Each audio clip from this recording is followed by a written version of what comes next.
नमस्कार दोस्तों, स्वागत है आपका हमारी इस नई वीडियो में। पिछली दो वीडियो में हमने पावर ऑफ पॉजिटिव थिंकिंग के पहले 5 अध्यायों को कवर किया, जहां हमने सीखा कि आत्मविश्वास का विकास कैसे करें, सकारात्मक सोच का अभ्यास कैसे करें, प्रार्थना और विश्वास का महत्व समझा, चिंता को अपने आप से दूर कैसे करें, और हमने जाना कि विश्वास और सफलता का आपस में गहरा संबंध कैसे है। आज की वीडियो में हम अगले अध्यायों पर चर्चा करेंगे, जो आपकी जिंदगी को और बेहतर बनाने में मदद करेंगे। और यह इस बुक का आखिरी पार्ट है, तो चलिए शुरू करते हैं। छठा अध्याय, ऊर्जा और उत्साह, एनर्जी एंड एंथुजियाज्म। ऊर्जा और उत्साह जीवन के इंजन हैं, जो हमें न केवल सक्रिय रखते हैं बल्कि हमें अपने लक्ष्यों की ओर तेजी से आगे बढ़ने में मदद करते हैं। इस भाग में लेखक बताते हैं कि सकारात्मक ऊर्जा और उत्साह का हमारे मानसिक और शारीरिक स्वास्थ्य पर गहरा प्रभाव पड़ता है। जब हम ऊर्जा से भरपूर होते हैं तो हमारा दृष्टिकोण आशावादी होता है और हर कार्य को करने की हमारी क्षमता बढ़ जाती है। उत्साह हमें प्रेरित करता है और हमारे आसपास के लोगों को भी प्रेरणा देता है। लेखक कहते हैं कि ऊर्जा केवल शारीरिक ताकत का नाम नहीं है, बल्कि यह मानसिक और भावनात्मक शक्ति का भी प्रतीक है। ऊर्जा का स्तर तब बढ़ता है जब हम अपने विचारों को सकारात्मक रखते हैं और नकारात्मकता से दूर रहते हैं। नकारात्मक विचार हमारी ऊर्जा को खत्म कर देते हैं और हमें थका हुआ महसूस कराते हैं। इसके विपरीत सकारात्मक सोच और उत्साही दृष्टिकोण हमें सक्रिय बनाए रखते हैं। लेखक बताते हैं कि ऊर्जा बढ़ाने का सबसे पहला कदम है अपने शरीर का ख्याल रखना। नियमित व्यायाम, स्वस्थ आहार और पर्याप्त नींद आपके शरीर को ऊर्जा से भरने में मदद करते हैं। एक स्वस्थ शरीर में ही स्वस्थ मन निवास करता है। जब आपका शरीर स्वस्थ होता है तो आपका मन भी सक्रिय और सकारात्मक रहता है। इसके अलावा गहरी सांस लेने की तकनीक और ध्यान, मेडिटेशन जैसे अभ्यास भी आपकी ऊर्जा को बढ़ाते हैं और तनाव को कम करते हैं। उत्साह को बनाए रखने के लिए लेखक जीवन में उद्देश्य का महत्व समझाते हैं। जब आपके पास एक स्पष्ट उद्देश्य होता है तो यह आपके अंदर उत्साह पैदा करता है और आपको प्रेरित करता है। अपने जीवन के लक्ष्यों को पहचानें और उन्हें प्राप्त करने के लिए काम करें। छोटे छोटे लक्ष्यों को पूरा करना भी आपके अंदर उत्साह का संचार करता है। उदाहरण के लिए, अगर आप एक लंबा प्रोजेक्ट कर रहे हैं तो इसे छोटे भागों में बांटें और हर हिस्से को पूरा करने के बाद खुद को सराहें। यह प्रक्रिया आपको प्रेरित रखेगी।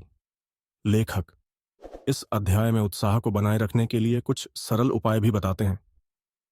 सबसे पहले, उन गतिविधियों में शामिल हों जो आपको खुशी और संतुष्टि देती हैं।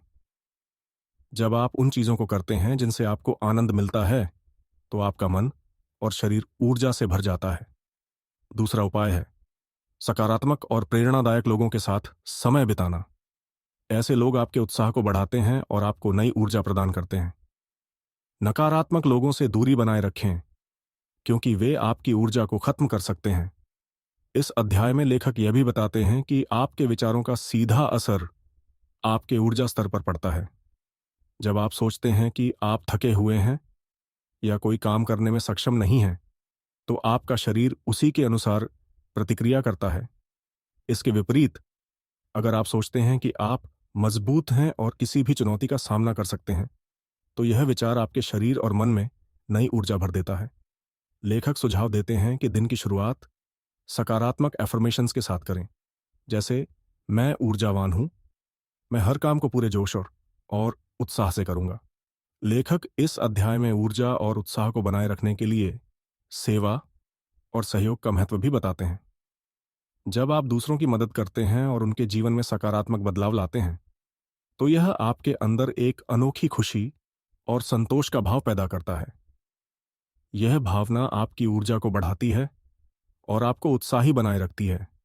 सेवा का यह सिद्धांत न केवल दूसरों के लिए लाभदायक होता है, बल्कि यह आपके जीवन को भी सकारात्मक रूप से प्रभावित करता है।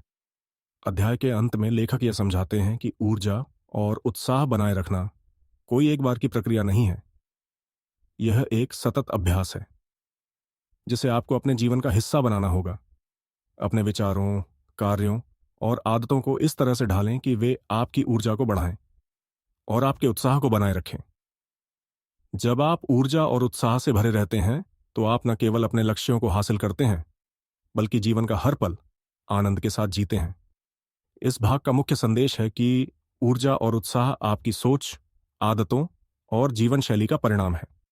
जब आप सकारात्मक सोचते हैं, स्वस्थ रहते हैं और एक उद्देश्यपूर्ण जीवन जीते हैं तो आपकी ऊर्जा और उत्साह न केवल आपको प्रेरित करते हैं बल्कि आपके आसपास के लोगों को भी सकारात्मक बनाते हैं। 7वां अध्याय, आत्मविश्वास और आत्मसंवेदन, सेल्फ कॉन्फिडेंस और सेल्फ रिस्पेक्ट। आत्मविश्वास वह शक्ति है जो हमें जीवन के हर क्षेत्र में सफलता हासिल करने की प्रेरणा देती है। यह हमें हमारे लक्ष्यों की ओर दृढ़ता से कदम बढ़ाने की क्षमता प्रदान करता है, चाहे रास्ते में कितनी भी कठिनाइयां न क्यों ना आएं। आत्मसंवेदन या खुद के प्रति सम्मान इस आत्मविश्वास को और मजबूत करता है और हमें अपनी असली क्षमता को पहचानने में मदद करता है। इस अंतिम भाग में लेखक हमें आत्मविश्वास और आत्मसंवेदन को बढ़ाने के तरीके बताते हैं ताकि हम अपने जीवन में अधिक सफल और संतुष्ट हो सकें। लेखक इस भाग में सबसे पहले यह स्पष्ट करते हैं कि आत्मविश्वास केवल बाहरी दिखावे से नहीं आता। यह हमारे भीतर की एक मानसिक स्थिति है। जब हम खुद पर विश्वास करते हैं और अपने कार्यों को सही मानते हैं तो हमारा आत्मविश्वास बढ़ता है। आत्मविश्वास का मतलब यह नहीं है कि हम किसी भी परिस्थिति में कभी असफल नहीं होंगे, बल्कि इसका मतलब है कि हम असफलताओं से सीखते हैं और फिर से उठकर प्रयास करते हैं। आत्मविश्वास का निर्माण हमारी सोच पर निर्भर करता है और यह केवल सकारात्मक सोच और आत्मसंवेदन से संभव है।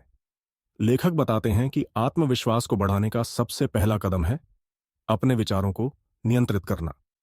जब हम अपने मन को नकारात्मक विचारों से भरते हैं तो हमारा आत्मविश्वास घटता है। इसके विपरीत, जब हम सकारात्मक और प्रोत्साहक विचारों से अपने दिमाग को भरते हैं तो हमारा आत्मविश्वास बढ़ता है। उदाहरण के लिए, जब आप किसी नए काम में हाथ डाल रहे होते हैं तो सोचें, मैं यह कर सकता हूं, मेरे पास यह काम करने की पूरी क्षमता है। यही विचार आपके आत्मविश्वास को मजबूत बनाएंगे। लेखक हमें यह भी बताते हैं कि आत्मसंवेदन यानी खुद का सम्मान करना आत्मविश्वास को बढ़ाने में महत्वपूर्ण भूमिका निभाता है। जब आप अपने आप को सही समझते हैं और अपनी मेहनत और प्रयासों को सराहते हैं तो आत्मसंवेदन का यह अनुभव आपको आत्मविश्वास देता है।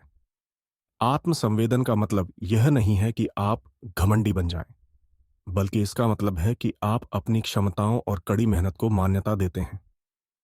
जब आप अपने प्रयासों को स्वीकार करते हैं तो यह आपके आत्मविश्वास को मजबूत करता है और आपको दूसरों के सामने खुलकर और दृढ़ता से प्रस्तुत होने का साहस देता है। इस भाग में लेखक एक और महत्वपूर्ण बिंदु पर ध्यान केंद्रित करते हैं, वह है स्वयं के प्रति सकारात्मक दृष्टिकोण रखना। जब आप खुद को आलोचनात्मक रूप से देखते हैं और अपनी गलतियों को नकारते हैं तो यह आपके आत्मविश्वास को कम करता है। इसके बजाय, जब आप अपनी गलतियों से सीखने और उन्हें सुधारने का प्रयास करते हैं तो यह आपके आत्मविश्वास को और भी मजबूत करता है। लेखक का मानना है कि आत्मविश्वास और आत्मसंवेदन एक दूसरे को बढ़ाते हैं और जब दोनों मजबूत होते हैं तो हम जीवन की हर चुनौती को आसानी से पार कर सकते हैं। इस अध्याय में लेखक एक और अहम विचार साझा करते हैं, सकारात्मक आत्मनिर्भरता। जब आप अपनी समस्याओं का समाधान खुद ढूंढते हैं और खुद को जिम्मेदार मानते हैं तो यह आपकी आत्मनिर्भरता और आत्मविश्वास को बढ़ाता है। अपने निर्णयों और कार्यों की जिम्मेदारी खुद लेने से आप अपने आत्मसंवेदन को भी बढ़ाते हैं। लेखक बताते हैं कि आत्मनिर्भरता से आपके भीतर शक्ति और साहस का संचार होता है जो आपको किसी भी कार्य को पूरा करने के लिए प्रेरित करता है। लेखक यह भी कहते हैं कि आत्मविश्वास को बढ़ाने के लिए स्वयं को चुनौती देना महत्वपूर्ण है। जब आप खुद को नई और कठिन चुनौतियों का सामना करने के लिए तैयार करते हैं तो यह आपके आत्मविश्वास को मजबूत करता है। उदाहरण के लिए, यदि आप किसी नई परियोजना पर काम कर रहे हैं तो अपनी सीमाओं को पार करने और नई ऊंचाइयों को छूने का प्रयास करें। यह आपके आत्मविश्वास को न केवल बढ़ाता है बल्कि आपके भीतर एक सकारात्मक ऊर्जा का प्रवाह भी उत्पन्न करता है। इस भाग का मुख्य संदेश है कि आत्मविश्वास और आत्मसंवेदन एक दूसरे के पूरक होते हैं।